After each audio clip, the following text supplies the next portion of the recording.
প্রিয় দর্শক, আমাদের সঙ্গে এই মুহূর্তে যুক্ত হচ্ছেন আমাদের সহকর্মী মাসুদা লাবণী, যিনি আছেন টিএসসির সামনে।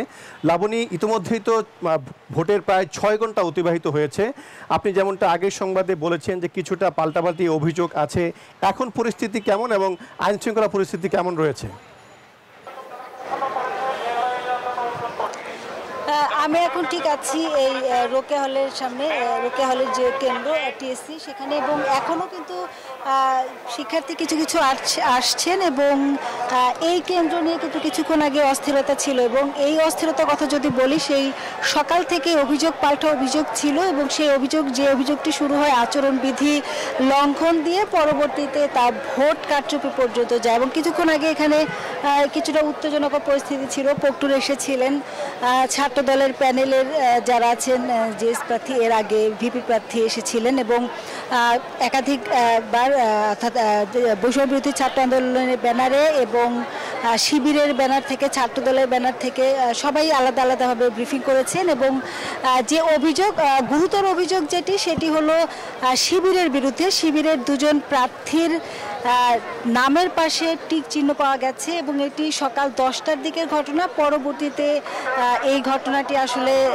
প্রার্থী যারা আছেন তারা জানার পরে গণমাধ্যম কর্মীদের সাথে সংবাদ সম্মেলন করেন। যদিও ছাত্রদল যে অভিযোগ করে সংবাদ সম্মেলন করেছেন, যদিও সেই অভিযোগের সাথে একমত পোষণ করেছেন শিবির, তবে এটি অন্য কেউ ইচ্ছাকৃতভাবে বিতর্কিত করতে ঘটনাটি ঘটিয়েছেন এমন কথা বলছে শিবির প্যানেলের জিএস প্রার্থী SM ফরহাদ।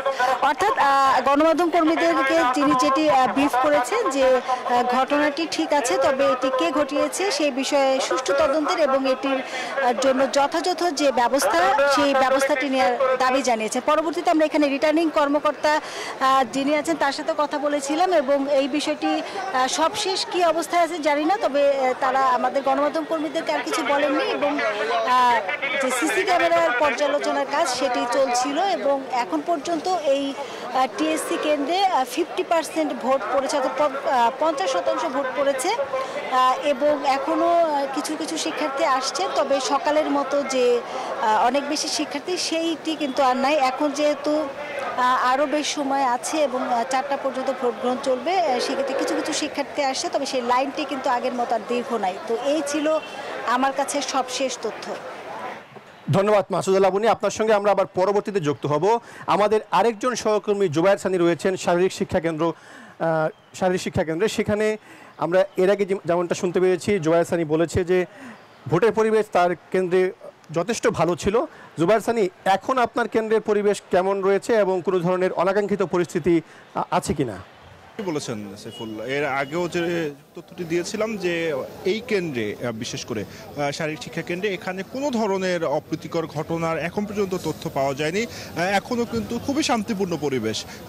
এখন ঠিক 2:30 বাজে, তার মানে বলা যায় আর ভোট গ্রহণ শেষ হওয়ার আর 1.5 ঘন্টা বাকি। এর মধ্যেই কিন্তু 70% ভোট কাস্ট হয়েছে, রিটার্নিং কর্মকর্তা যেটি আমাদেরকে বলছিলেন। এবং সকালে যে আমরা দীর্ঘ একটি লাইন দেখেছিলাম ভোট দেওয়ার জন্য, সেটি এখন নেই। এবং এখানে 3টি হলের শিক্ষার্থীরা ভোট দিচ্ছেন: জহুরুল হক, শহীদ সার্জন জহুরুল হক, জগন্নাথ হল এবং স্যার সলিমুল্লাহ হল।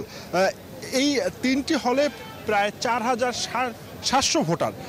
কিন্তু এখন পর্যন্ত আমরা যেটি দেখছি যে সামনে কিছুটা ভিড় স্বাভাবিক থাকে, কিন্তু ভিতরে কিন্তু এখন খুব বেশি চাপ নেই। কেউ কেউ আসছেন, তারা ভোট দিচ্ছেন, এবং এই কেন্দ্রে এখন পর্যন্ত কোনো অপ্রীতিকর ঘটনা ঘটেনি বা কোনো ধরনের অভিযোগ পাওয়া যায়নি।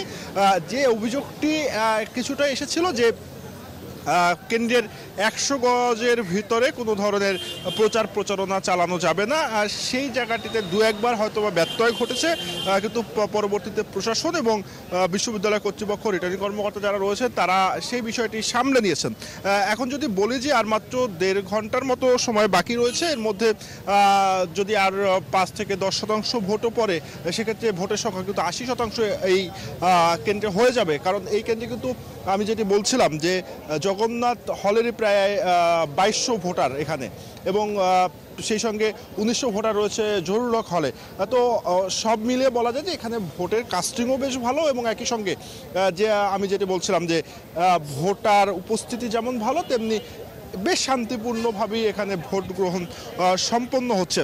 আরেকটি বিষয় যে শিক্ষার্থীদের সঙ্গে আমি কথা বলেছি, যারা ভোট দিতে এসেছেন তারা কেমন ডাকসু চান, তাদের সঙ্গে কথা বলে যেটি জানতে পেরেছি যে তারা তাদের জন্য কাজ করবে, কারণ এই বিশ্ববিদ্যালয়ে নানা ধরনের সমস্যা রয়েছে, সেই সমস্যাগুলো থেকে কিভাবে শিক্ষার্থীরা মুক্তি পাবেন সেটি একটি বড় বিষয়।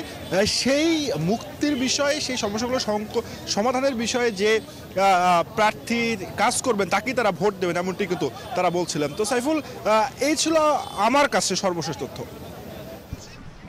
মহিমিন কি ঢুকবে আমার সাথে? মহিমিন